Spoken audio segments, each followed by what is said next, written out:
Πιστεύω ότι η κυρίαρχη τάση για φέτος το χειμώνα είναι, όπως και κάθε χρόνο και κάθε χειμώνα, το μαύρο.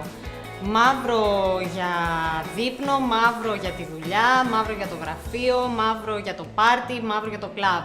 Ενημερώνομαι για τη μόδα από blogs και sites τα οποία παρακολουθούν street style καθημερινών γυναικών, γιατί στην τελική αυτές είναι που καθορίζουν τις τάσεις και τη μόδα και όχι οι πασαρέλες.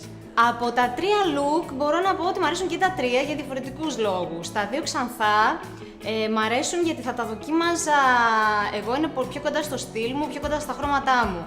Το σκούρο καστανό με τις αφέλειες θα έλεγα ότι δεν θα το δοκίμαζα γιατί δεν μου πάει καθόλου το ψυχρό καστανό ούτε και οι αφέλειες, οπότε δεν θα το δοκίμαζα, αλλά θα το ήθελα πολύ.